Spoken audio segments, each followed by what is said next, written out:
T. Wright. Welcome to my study here in Oxford, where I'm going to be talking about Romans chapter 15, verse 5. Paul getting towards the climax of his greatest letter. He says, "May the God of patience and encouragement grant you to come to a common mind among yourselves, in accordance with the Messiah Jesus."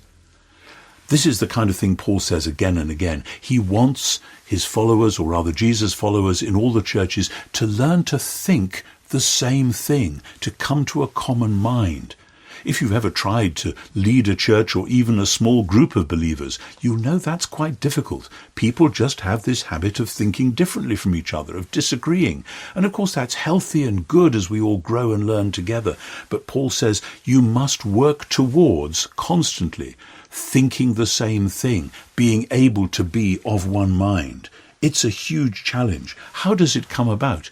He says, "May the God of patience and encouragement grant this to you." In other words, God himself is very patient, just as well. God himself is the arch encourager. My, do we need that?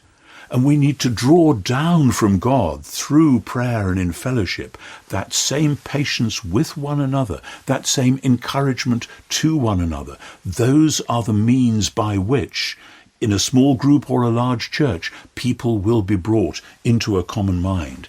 And he says this has to happen in accordance with the Messiah Jesus.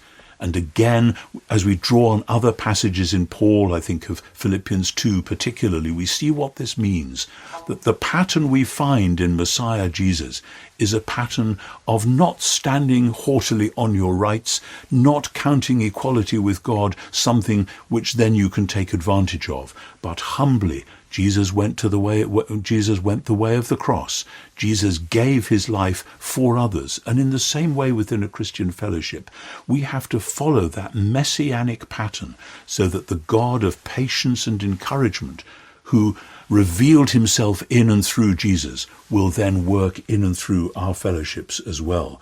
Thus, to draw this Christ-shaped communal character from the God we know in Christ, that is the true way to unity.